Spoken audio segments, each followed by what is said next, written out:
পুলিশের সাবেক আইজিপি বেনজির আহমেদকে সংযুক্ত আরব আমিরাতের দুবাইয়ে গ্রেপ্তার করেছে দেশটির পুলিশ। দুর্নীতি দমন কমিশনের দায়ের করা একটি মামলার প্রেক্ষাপটে ইন্টারপোলের সহযোগিতায় তাকে গ্রেপ্তার করা হয়েছে। বিষয়টি জাতীয় সংসদে জানিয়েছেন স্বরাষ্ট্রমন্ত্রী সালাউদ্দিন আহমেদ।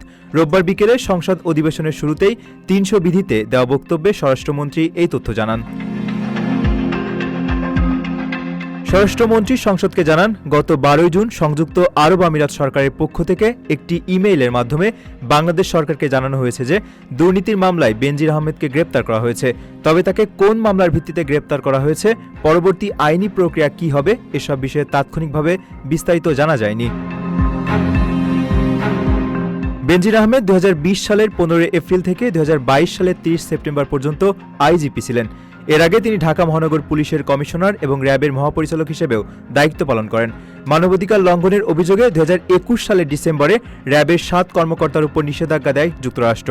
তার মধ্যে বেনজির আহমেদের নামও ছিল। ২০২৪ সালে ছাত্র গণঅভ্যুত্থানে আওয়ামী লীগ ক্ষমতাচ্যুত হওয়ার কয়েক মাস আগে বেনজির আহমেদের বিরুদ্ধে দুর্নীতির অভিযোগ উঠলে তা নিয়ে তদন্তে নামে দুর্নীতি দমন কমিশন। তখনই তিনি দেশ ছেড়েছিলেন। এরপর তার বিরুদ্ধে একাধিক মামলা হয়। গত বছরে ১০ ফেব্রুয়ারি বেনজির আহমেদের বিরুদ্ধে ইন্টারপোলের মাধ্যমে গ্রেপ্তারি পরোয়ানা জারির আদেশ দেন আদালত।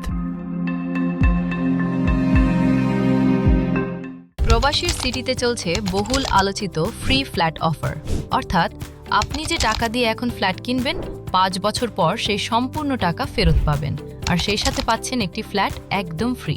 অফারটি সীমিত সময়ের জন্য, তাই দ্রুত যোগাযোগ করুন স্ক্রিনে দেওয়া নাম্বারে।